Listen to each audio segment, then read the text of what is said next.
music. He's like love, love, love, and music.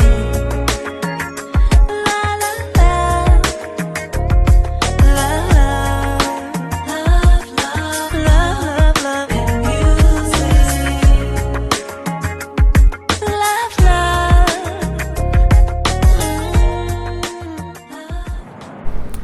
Hello, everyone. Thank you for tuning in. I am Jaylee. This is Jaylee's Corner. This is my review for The Real Housewives of Potomac. This is season 3, episode 12. My last review of the night. Number 4. It is 4:13 in the morning. Yay! Anyway, tonight's lipstick is Urban Decay. The color is called Love Drunk. So yeah, we see that. Let's get into this review because Mama is tired. Okay, Mama's tired. Giselle and Robin, they come in the damn events trying to catch up Karen and kind of get her in her little bag and make her be, oh my God, what are you guys doing in here? So they come in. Now Giselle, get right past Kendall, and she's speaking to somebody else. And I still am upset that Karen invited Kendall. I really, really am. However, Giselle kind of paid her dust, so it was what it was. Now, when Giselle said,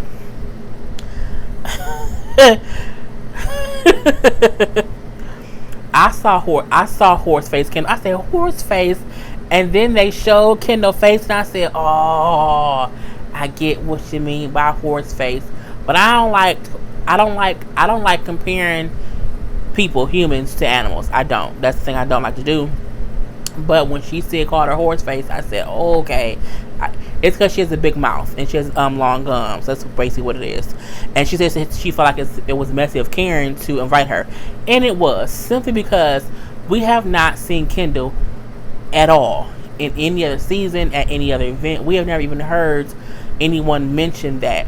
And the funny part about it is when they was talking about Giselle dating Sherman, no one before mentioned was Sharice is friends with his ex-wife. Like, no one brought that up until like recently, bitch. And so I do feel like it's messy. And I felt like Karen then, because when she sees Giselle and Robin and she see how they dress, and they like, we won't talk to you right now. And they like, she's like, well, no, we can talk after whatever thing. She's still like, no, like, let's talk right now. She's like, what are y'all doing? Like, what are y'all doing? And she looked at how she was like, no, security, get them both, get them out of here. They're both dressed in dirty ass jeans. Get them out. And I feel she like, I know they're here for some bullshit, but I feel like you invited that girl's boyfriend's ex-wife. You wanted some bullshit to go down. You just didn't want to be involved in it directly. You wanted it to be some kind of fuss and fighting argument situation, or just some uncomfortableness, just to make it be some mess. So I just don't think that she thought they would come and kind of get at her. So security basically take them out. She's like, they had on them raggedy ass jeans. I said, girl, bye. So Giselle and Robin are asked to leave. We see Sharice and Ashley go out with them, and they're outside talking. So when they're outside talking, they're like, well, Karen lied about going to Robin's event. Now see, going there about that, I thought was bullshit. Y'all could have talked to her at a separate event that I believe in or whatever. And I felt like, who cares? She didn't go. It was what it was. Going to that event to talk about it is bullshit. Now Giselle wanted to talk to her about inviting Kendall. By all means, say what you're gonna say. But I'm like, anything else, fuck that shit. We don't care. Because I'm like, I don't really care. So then Sharice goes to saying how she's sorry for not going to Robin's events. But she'd already, committed to Monique's event like a month prior. Honey, when Robin said, but it wasn't really an event for her, like it wasn't really that kind of thing or whatever. She then kind of insinuated, like, well, it's because y'all don't, do a lot of charity stuff or whatever. She's like, well, that's not true. We do charity stuff. And I'm like, see, here we go. It was kind of crazy, because Robin was to make it seem as if the event that Monique went to or had them go to was a frivolous event because it was not something that she herself planned, but she felt like, I planned my event, but it was what it was. At this point in time, when you see Sharice's fake ass boyfriend she paid for, he just in the background standing there, and then Sharice pissed off And she get me like, this is messy, this is some bullshit, you know what I'm saying? I'm not for this childish shit. And I'm like, you cussing a whole bunch for you to want to say it's, just girl, calm down. I don't have time for this shit. How many times you gonna say shit, Giselle? Not Giselle. Sharice, girl, just calm your ass down and go back to what that man you paid for. So, yeah. Now, after the actual event that Karen had, it was nice. She gave a great speech about how she had her mother, how she lost her mother-in-law to the disease, to Alzheimer's. Also, how her parents are dealing with it right now, and how she's happy that the people who came to the event basically answered the call to help find a cure. However, I said yes, they did answer the call, but who number did they call? I mean, because like, is it the Icon Industries? Is it your O'Huger thing? Like, is it like what's going on, honey? And then Monique being messy boots, okay, at the table, like, well, yeah, we're going to check out the Icon Enterprises. That's kind of weird because the events, she told them to make a check out to Icon Enterprises, but the event was sponsored by the O'Huger charity, and the checks, the money that they raised at the charity will be donated to the Alzheimer's Association. It's a lot that don't make sense in my opinion either. Like, I work for a nonprofit, so no one ever comes in and says, write the check out to Jay Lee. No, you write the check out to our organization because that's where it's supposed to go. So for her to have them write checks to her personal business company is weird. It's completely weird, and she kind of it's weird. Michael asked his husband, like, I'm not donating to Icon nothing. Like, Icon, she should name it something different. I'm like, did you call her a con artist? But I mean, the way it is explained, it do seem like Karen is conning them out of some money. It does, and you can't, because it is what it is. And I'm like, well, it's kind of true. At this point in time, we see that done. Candace and Chris, who at this point can basically be claimed as dependents on somebody's taxes. Let's talk about the money for the wedding. Chris can be claimed on Candace's daddy taxes, and her mama can claim her because they are dependents all the way through. And Chris is like, have you asked your dad for more money? Because, if he put up more money, it saves us money. I said, bitch, what? You live in that house y'all live in, y'all don't even pay the full mortgage. You want to ask for more money for a wedding where y'all already have $120,000 to spend on it? The fuck is going on? What do y'all need more money for? What? I don't even get it. Her mom put up $100,000. Her dad put up $20,000. She then said between her and Chris they had an additional $20,000. So y'all budget is $140,000. If you cannot put on a wedding for $140,000, you don't need to get married. You need to take your ass down to just a piece. You can buy a full-fledged house for that amount of money, and girl, bye. I can't deal with it. You know what I'm saying? Chris is like, no. She then FaceTimed her daddy. Now, first of all, I was mad because she was FaceTiming her daddy, and she got fixing her hair. The damn wig. Girl, bye. Hey, baby. Hey, daddy. Okay. What's going on? You at work? Her daddy's a doctor. He's an ER physician. Cool. She then is talking about money. We're talking about the wedding. We have 400 guests. Like, that's extravagant. That's a lot. No one knows 400 people. No one. It's impossible to know 400 people that you need to have at your wedding. Your wedding. Not your wedding, bitch. 400 people. You know how many people is 400 people? 400 people is the equivalent of 8,000 people at a wedding. That's stupid. That's the stupidest shit ever. Anyway, the dad then says, well, did your mom give you a budget? Like, did she give you a number? She then lies and say, well, mom said if you give more money, she'll give $100,000. That ain't what she said. What your mama said was, I'll give you $100,000, period. It had nothing to do with how our daddy was giving, as far as what we heard. So she said, so is there any more money? And she kind of fixed her hair, and I'm like, did you just weirdly flirt with your daddy for some more money? I was just confused. He says no. I said,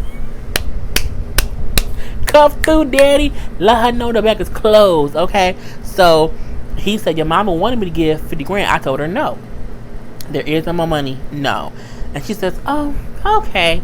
She then says her dad not wanting to give her more money is disappointing. At that point in time, Chris is being logical. Well, hey, maybe you don't need to have 2 dresses. No, I'm gonna have 2 dresses. He's like, oh my god. He says we have to make cuts somewhere. You can't just think the budget doesn't matter. Like, you have to make cuts somewhere. Well, where, Chris?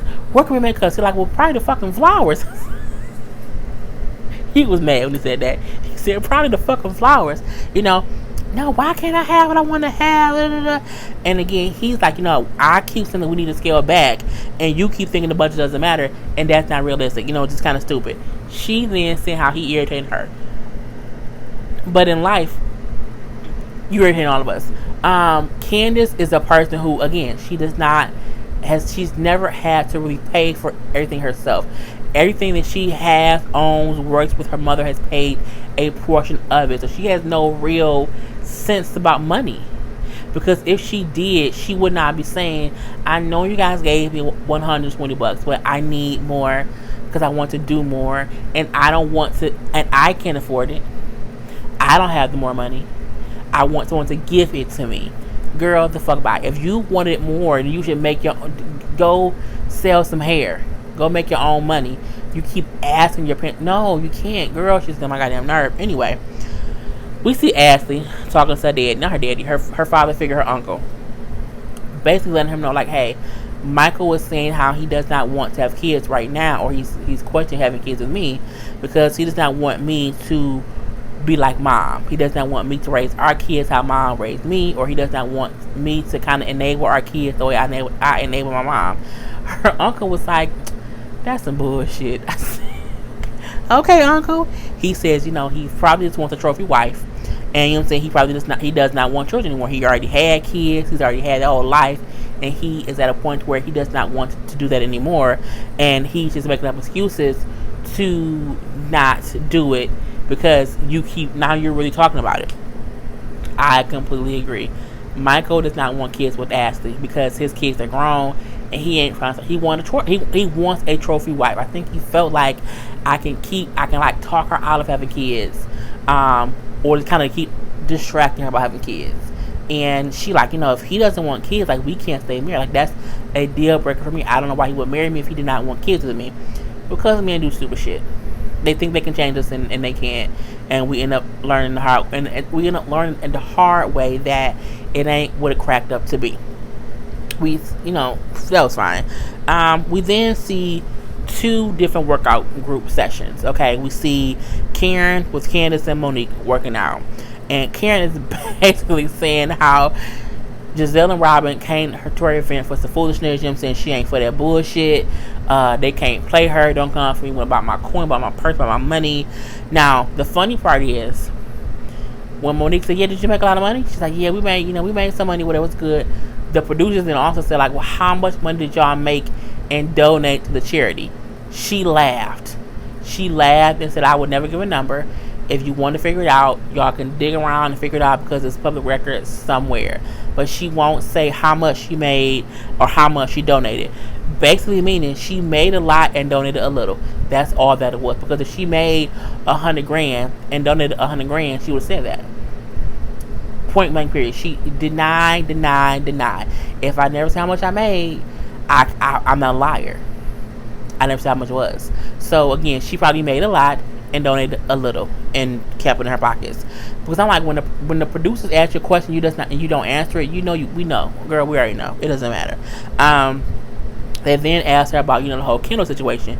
She then said, I invited Kendall because I've been friends with her longer than I've been friends with Giselle. And I feel like I was coming from an innocent place. You were not. You were not at all. Because again, we haven't seen or heard. Everyone's saying how they friends with Kendall, and we ain't heard about that girl in forever. Ever. You bring her around for a reason because you want to be petty. We also see Giselle, Robin, and Ashley working out separately. And both Giselle and Robin is like caring for the shit. She's messy. And even with that whole charity thing, she's saying she's a charity, but she's really not. She's not filed a 501, what was it, 501c3, which is just you fill it out to make your nonprofit a nonprofit and actually in a charitable organization. And if you've been in practice for years and you have not done that, then you're not a nonprofit organization. You're not, because that's, you filed that with the IRS to be labeled as a nonprofit, tax exempt charitable organization. They're saying that Karen has never done that, and she's at her business, her charity, for a couple years. So again, she got a lot of money from that damn party and donated a little bit, and she is probably a for-profit, not a non-profit. But at this point in time, she also brings up, then Karen invited, Kendall, that's messy boots. You know what I'm saying? She says, Karen does not know me and Sherman broke up, but to invite his ex-wife, who we broke up with, who they divorced 6 years ago, is stupid. She says, I don't care about the hate and I don't care about the hate and sugar cubes that Kendall needs to survive. I said, bitch, Giselle keep calling this girl a horse and saying she hating sugar cubes. Stop it. I was like, bitch, what's going on? We see Athy and Candace talk, basically. Athy again is talking about how no, they were talking about her wedding. And she's how much, the money situation going on. And I like what Athy said. Athy said, at a wedding, people remember a couple things. They remember, the wedding dress, how much they drank, and how much fun they had. Like, everything else don't really matter. They don't remember the flowers. She's like, bitch, no. And they don't. I've been to so many weddings. I remember how drunk I got, if I had fun, and how the bride and groom looked in their dress and tux. That's what I remember. I don't think about, oh my God, the flowers that she carried was so pretty. Like, I remember. No, I don't. You don't. Those some things that's minimal, you should not spend thousands and thousands of dollars, because no one remembers that. Like your dress, absolutely. Even the venue. Yeah, you want to have a good venue, but you can't want thousands of napkins, because I'm not gonna pay attention to that. You should not want to spend $50,000 on flowers. They're gonna die. They fake. Not fake. They're gonna die in a week. Stupid. So anyway, from there we then say, see how Chris was saying how, she's over the top and she does not want to change what she wants, but she's not going to apologize about that. But I feel like if you can't acknowledge or listen to your soon to be husband and compromise, are you really ready for marriage? No. Y'all both need to compromise. But I do think his suggestions on them sticking to the budget is logical. It really is very, very logical. And she needs to grow up. Because again, you can't afford more shit. You can't afford it. If you could afford it, I get it. But you cannot afford more things. You keep trying to add stuff with no money. It's just stupid. That's how you get in debt. And you should never go into a marriage in debt. You should not. We then see Ashley brings up the issues between her and Michael, and him not wanting kids with her right now. And even Candace said, maybe he doesn't want kids right now. Maybe he just, he doesn't want kids because he's already done that. So she said the exact same thing as her uncle was saying. And she's like, oh my God, that's the same thing my uncle said. Because it's true. Like, you should not need to keep asking people that same question. You know why he doing this. It's clear and common sense, girl. Just move the fuck on. We see a little scene of Robin and Sharice talking. I didn't really care. You know what I'm saying? I'm tired of Robin and Sharice, this whole conversation about, oh my God, you went to Monique's event, not mine. We don't really give a fuck. You know what I'm saying? Sharice gave her reason. Robin didn't like it. Let's move the fuck on. Whatever. But I do respect how Robin said, it made me feel like you picked Monique over me, because everyone is entitled to their feelings. However, I still don't give a fuck. They then talk about how they feel like Monique is including Sharice's friends in what she's doing. So, she had the whole hurricane relief situation, and Sharice's friends are there. She inviting, Kendall to whatever, that's Sharice's friend. So Sharice's like, I do see how she's kind of using me for my resources. And I said, what's going on here? Sharice is Mariah, and Monique is Quad. It's the same thing. Because Robin said, I feel like maybe Robin wants to be, I feel like Monique wants to be that person of influence, what I'm saying, around the time. She wants to be the person everyone knows. She wants to be that, socialite, that, whatever. And she's using you and your friends to get her name out there. And I said, that is Mariah Inquirer from Married to Medicine. It's the exact same thing. People said that Quad used Mariah to get her status up higher, and then once it was, she was like, well, I don't need you anymore. It's gonna happen. It's gonna happen. We're gonna just wait for it to happen. And when it do, I'm gonna laugh, bitch. So we see that Giselle has a booth at the Congressional Black Caucus in DC. It's an event where they have people come and kind of have a booth to show their to showcase their work. So her EveQ Beauty is going to be there, and she has a showcase at the front door. Like when you walk in, it's Giselle's booth, right? You can't miss it. It's a big picture of her face. It says EveQ Beauty. She has people, the makeup artists there. She has, regular people, testing their skin or whatever. It's right there when you walk in. Cool. So clap for Giselle, because she's an entrepreneur. She is putting herself out there. It's hard to get your makeup in stores. I think she has her stuff is in, I think it's maybe in Target. That's a big feat. It's not easy at all to get corporate people to carry your product. Okay, I'm trying to get Lane Bryant, Avenue, and Sephora, Kat Von D to sponsor my shit, because I'm always shopping there and showing myself off. So I'm trying to get them to look at me too. Anyway, we then see Karen and Monique arrive. Okay, now they arrive and they don't want to talk to Giselle or anybody, Rob or any of them. They then say, there goes Giselle's booth right there. I'm gonna go the other way. Okay, and then Karen says, okay, I'm gonna follow you, Monique. So Monique says that's her thing right there. I'm going this way, and Karen says, I'm going to follow you. So they go around that way.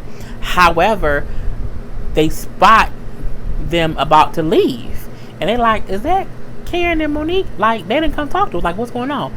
Let's go say hello. They all walk over, Ashley, Robin, and Giselle, and they're like, hey. Oh, hey. So Monique went, oh yeah, hey girl, we gotta go. We gotta eventually go to later on. So we got in and out. Oh, she's like, oh, y'all didn't see y'all didn't talk about my booth. Oh girl, we didn't even see a booth. What, like, where is it?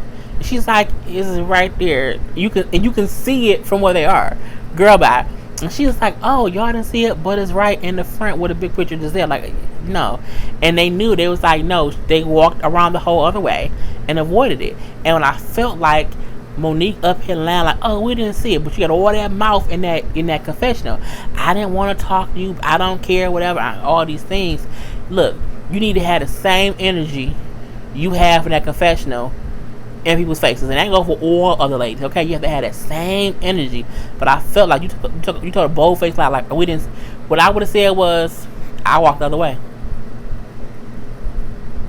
Okay. Bye is what I would have did, because it's like, why fake and lie, girl, bye. So Karen and them leave, or try to leave. At that point in time, Lord, Tracy, Robin then said, oh, you running away again, Karen? Karen said, I don't run, honey, I walk. Oh, you're running away again because you're a liar. You're always telling them lies. You're a liar. I said, Robin, girl, the fuck is wrong with you? Robin, that was the most ghetto, stupidest shit I've ever seen. Monique even said, like, that's why we're trying to leave.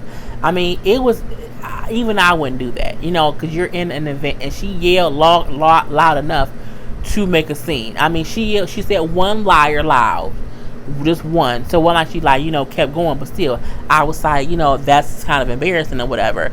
But Karen gonna say, I'm not known to lie. Everyone knows I don't lie.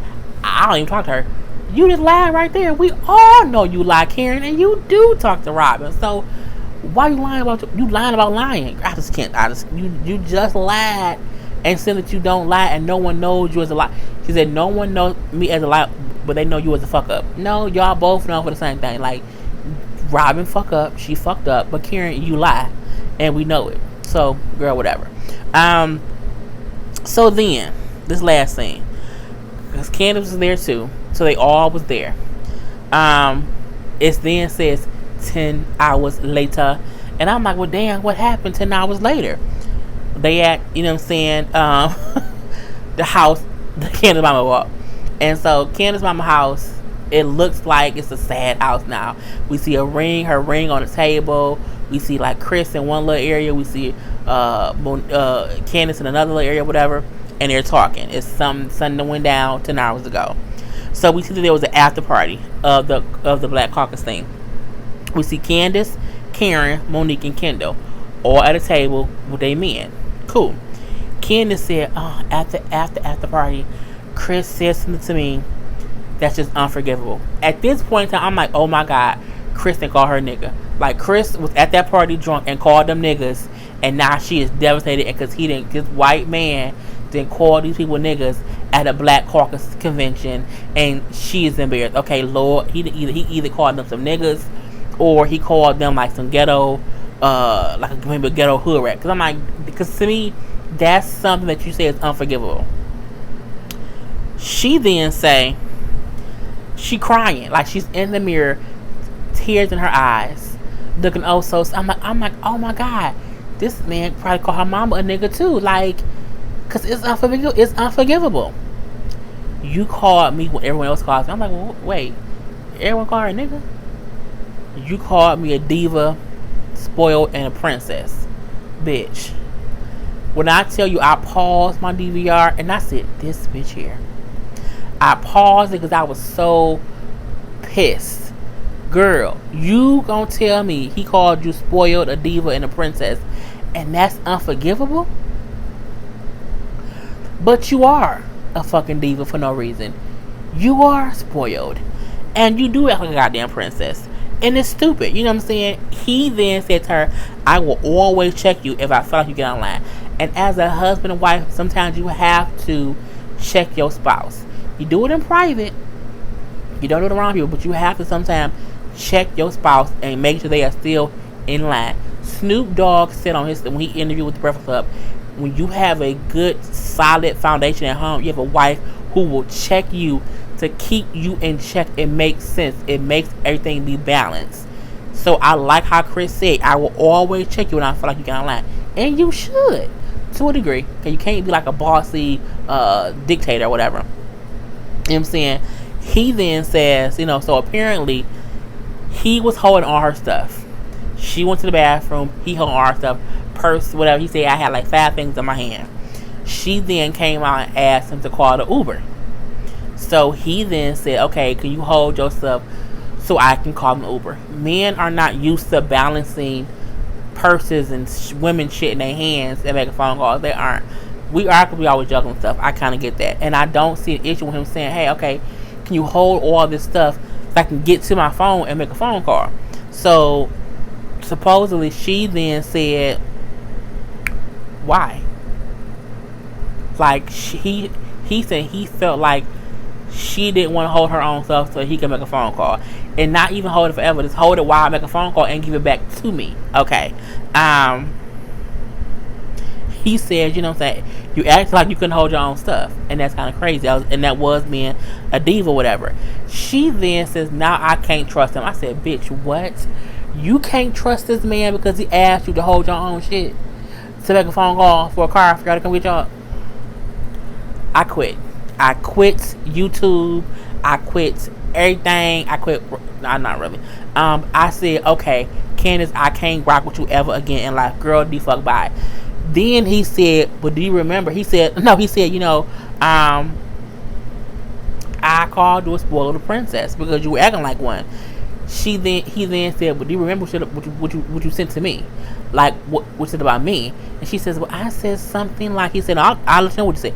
She texted that man and said, you are a coward and a shitty clone of your deadbeat dad. You can fuck off and get out of my life. I said, now, bitch, that's unforgivable. He should be mad at you.